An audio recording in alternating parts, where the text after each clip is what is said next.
साथियों, जीवामृत क्या चमत्कार करता है ये आपने अभी सुना है। रमेश के जुबान से सुना, स्वामी जी के द्वारा सुना गया। कल कृष्णप्पा ने बताया। केवल भारत में नहीं गया है ये जीवामृत, भारतवर्ष के बाहर भी गया है। जीवामृत की शुरुआत 1990 को मैंने चालू किया, इस पर एक्सपेरिमेंट चालू किया। उसके पहले हमारे महाराष्ट्र में एक माली समाज था, कम्युनिटी, इट इज कॉल्ड माली, जो वेजिटेबल उगाता है उसको क्या कहते हैं, माली। वो विगत सहस्त्र सालों से क्या करता था, नीर में वो गोबर घोलता था। क्या करता था, बहते हुए नीर में देशी गाय का गोबरा दैट मीन्स सब में मिलाता था और देता था। वो विगत हजारों साल से वो प्रक्रिया चलती आ रही है। मैंने सोचा कि इसका प्रभाव कम होता है, कीटक भी आते हैं, उत्पादन भी कम मिलता है, और अपने हमें अगर ज्यादा उत्पादन लेना है और अच्छे से लेना है, प्रकृति की सारी व्यवस्था वहां खड़ी करनी है, तो इसमें कुछ सुधार करने चाहिए। तो मैंने फिर इस पर एक्सपेरिमेंट चालू किए। जंगल में गया, फॉरेस्ट में गया, क्या पेड़ों के बीच क्या होता है इसका अभ्यास किया, और फिर बाद में उस सगने के साथ गोमूत्र मिलाया, बाद में उसमें बेलना मिलाया, बाद में जो जो मुझे जानकारी मिलती गई प्रयुक्त अवस्था में, तब वो जीवामृत तैयार हुआ। 1994 को जीवामृत का अंतिम फॉर्मूला तैयार हुआ। तब मैं पुणे गया, पुणे में एज एडिटर गया। महाराष्ट्र में एक परिषद है, सेंट्रल गवर्नमेंट की परिषद, research council, Maharashtra state agriculture research and development education council, research council, central government के फंड है। उस काउंसिल में टॉप मोस्ट साइंटिस्ट है, भारतवर्ष के लिए टॉप मोस्ट वैज्ञानिक है, वो इसमें है। और जब मेरे प्रयोग देखने के लिए वो साइंटिस्ट मेरे खेत में आए, मैंने जो मॉडल खड़ी करते वो मॉडल देखने आए, तब उन्होंने उनका परीक्षण किया। बाबा रिसर्च एकेडमिक इंस्टीट्यूट में बॉम्बे में मेरे कुछ साथी वैज्ञानिक है, उन्होंने जीवामृत का परीक्षण किया। भूमि में क्या बदल होते हैं, जीवाणु का कौन कैसे बढ़ता है, उसका परीक्षण किया, और वो एविडेंस वो मेरे पास है, साइंटिफिक रिसर्च के एविडेंस मेरे पास है। और वह वैज्ञानिकों ने अंतिमतः मान्यता दी। 5 वैज्ञानिक की कमेटी साइंटिस्ट की नियुक्ति की गई थी, और बाद में उन्होंने जब मान्यता दी, रिसर्च काउंसिल सेंट्रल गवर्नमेंट की एक संस्था है, रिसर्च संस्था है, उन्होंने मेरे 2 किताबें उन्होंने प्रकाशित की इसके बारे में। उन्होंने 10,000 और वो पूरी जो वहां की महाराष्ट्र के स्टेट गवर्नमेंट एग्रीकल्चर डिपार्टमेंट के हर एक ऑफिशियल को उन्होंने वो पुस्तक पढ़ने को दिया, और वो दे रहे थे। साथियों, it is approved, it is approved. अब क्या हो रहा है, जीवामृत के बारे में गलत फहमियां फैलाई जा रही है। जो एजेंट है, जो वर्मी कंपोस्ट बेचते हैं या बेचने वालों की एजेंसी करते हैं, जो प्रिपरेशन 500 वगैरह बायोडायनामिक बेचते या बेचने वालों की एजेंसी करते, कमीशन देते, वो भ्रामक किसानों में फैला रहे कि भाई ये जीवामृत तो 50 साल पहले था, हम उसमें वो कुछ नीम की पत्तियां मिलाते हैं, वो तो ये तो सावयव कृषि का प्रयोग है, वगैरह वगैरह गलत फहमियां आप फैला रहे। गलत है, ये बात नहीं होनी चाहिए, नहीं होनी चाहिए। किसानों में अभी गलत फहमियां बंद होनी चाहिए। साथियों, जो प्रकृति में है वही मैं बता रहा हूं, मेरा नहीं है, मेरा नहीं है। मैं पोस्टमैन हूं, मैं कौन हूं, पोस्टमैन हूं।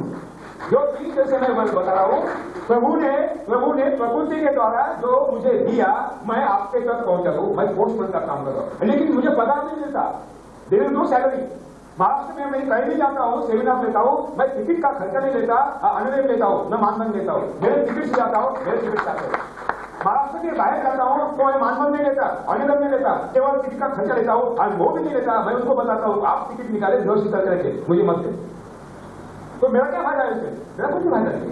केवल ये कि किसान जो आत्महत्या कर रहा है, ये जो नवीन नस्ल है वो आत्महत्या के तो जा रही है, क्योंकि नौकरी नहीं मिलेगी। अभी ग्लोबलाइजेशन है, नौकरी नहीं मिलेगी, खेती सिवाय उनको चारा नहीं है, तो वो बायोडायनामिक और ये सावयव कृषि केमिकल फार्मिंग की तरफ जाकर वो आत्महत्या करे, ये मुझे मालूम है, मान्य नहीं है। इस वजह से ये आपके सामने ये 3 दिन से विगत 3 दिन से मैं रख रहा हूँ। शायद अगर मेरा गलत है तो आप सिद्ध कीजिए, मुझे कहिए कि आप गलत कर रहे हैं, ये नैतिक नहीं है, मैं मानूंगा, लेकिन सिद्ध कीजिए, सिद्ध करने की बात हो रही है। धन्यवाद। जो हम निसर्ग कृषि के शाश्वत मूल्यों के बारे में विगत 3 दिन से बातचीत करते आ रहे हैं, उसका अंतिम चरण अब हम देखने जा रहे हैं।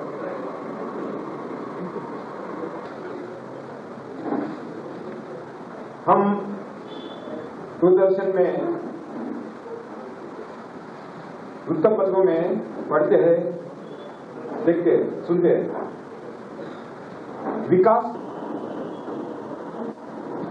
विकास माने क्या? What is the development of what is the definition of development?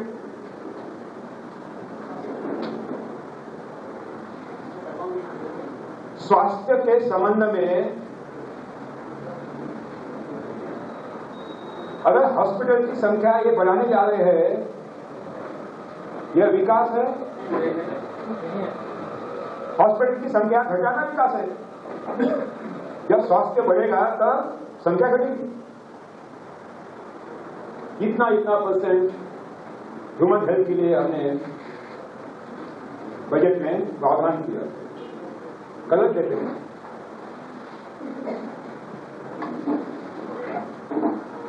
गरीबों के लिए इतने सब्सिडियों का प्रावधान। मैंने उड़ीसा में देखा, बिहार में देखा, 39% जनता भूखी है, अनाज नहीं है, दुकानों में भरा पड़ा है, अनाज की दुकानें भरी पड़ी है, मार्केट में बहुत अनाज है, लेकिन क्रय शक्ति नहीं है। देश के 39 लोग भूखे सोते हैं, ये क्या विकास है? हमने अनाज का उत्पादन बढ़ाया, उनको उपलब्ध किया, लेकिन क्रय शक्ति कब बढ़ाई? कहां बढ़ाई? What is mean by development? साथियों, ये जो परिमाण बताए जाते हैं, एक संदेह पैदा करते हैं। कृषि नीति के बारे में जो बातें कही जाती है वो भी संदेहास्पद है। साथियों, दिल्ली की बातें छोड़ दीजिए, हम अब खेतों की तरफ जाएंगे। एग्रीकल्चर यूनिवर्सिटी, कृषि विश्वविद्यालय दावा करता है पेड़ बढ़ता है। क्या कहता है विश्वविद्यालय? पेड़ बढ़ता है, और बढ़ने के लिए जो संसाधन चाहिए वो देना चाहिए, ऊपर से डालना चाहिए। इनपुट्स की बात करते हैं, गलत है। एक विश्वविद्यालय गलत कर रहा है, झूठ कर रहा है, असाइंटिफिक कर रहा है, अवैज्ञानिक बातें कर रहा है। कोई भी पौधा बढ़ता नहीं है। वास्तविकता यह है कि कोई भी पौधा बढ़ता नहीं है, विकसित होता है। जरा एकाग्रता से सुनिए, कोई भी पौधा, कोई भी पेड़ बढ़ता नहीं है। वे जो कहते हैं बढ़ता है, गलत कहते हैं, झूठ कहते हैं। विकसित होता है। बढ़ना और विकसित होना अलग अलग बातें, एक नहीं। विकास और बढ़ना, इसमें क्या फर्क है?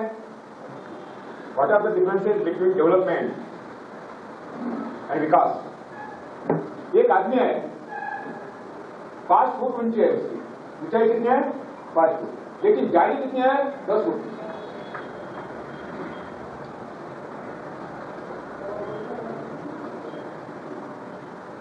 ये डेवलपमेंट है, ये बढ़ना है, विकास नहीं। बढ़ना माने एबनॉर्मलिटी। सूझ क्या बोलते हैं? अगर किसी शरीर को क्या आती है, क्या बोलता है वो कारण? बहुत सुस्ता है,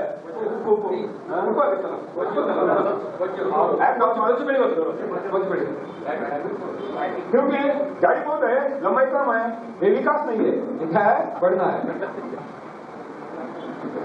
ऊंचाई और गाड़ी इसका एक प्रमाण है, परिमाण है, उसको विकास है। उसी तरह पेड़ बढ़ता है, झूठ है, पेड़ कभी बढ़ता नहीं। पेड़ विकसित होता है, क्रमशः विकसित होता है। फर्क देता हूं, आपके समझ में आएगा। बीज कितना है? कितना है बीज का आकार? बीज हमें भूमि में डाला, उसको मॉइस्चर मिला, नमी मिली और जर्मिनेट हुआ, उसकी ऊपर हो गई, उगा, और ये जड़ें अंदर बढ़ गई। 8 दिन में ये इतना हुआ, ये विकसित हुआ, बड़ा नहीं। वो बड़ा नहीं, विकसित हुआ। 1 महीने में कितना हुआ? विकसित हुआ, क्रमशः विकास, बड़ा नहीं, टप्पा टप्पा लेकर वो विकसित हो रहा है, बड़ा नहीं। 2 महीने में इतना हुआ, विकसित हुआ, बड़ा नहीं, बड़ा नहीं।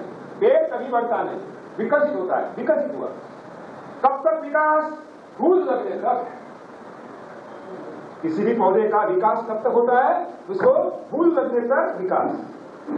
फूल लगते ही विकास बंद होता है और उस फूल में से उतना ही बीज निकलता है बाहर जो भूमि में डाला था, थोड़ा भी कम नहीं जा रहा है, उतना ही, वैसा ही बीज तो योग में इतना ही डाला था, आपको बीज वापिस योग कितना ही मिला, तो बड़ा कौन?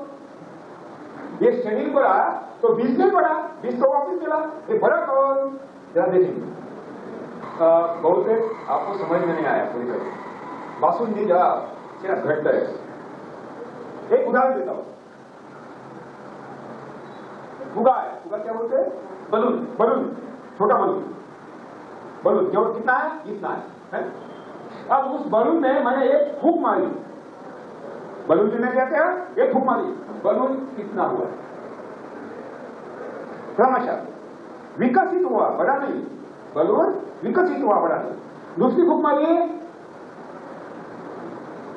क्रमशः विकास, बड़ा नहीं, विकसित हुआ। और एक फूंक मारी, इतना होगा, विकसित हुआ, बड़ा नहीं। तो बड़ा क्या? क्या भरा उसमें हमने? हवा भरी। क्या भरी? हवा भरी। उनको बढ़ना कौन बढ़ा? हवा का प्रमाण बढ़ा। कौन बढ़ा? हवा। फूका नहीं बढ़ा।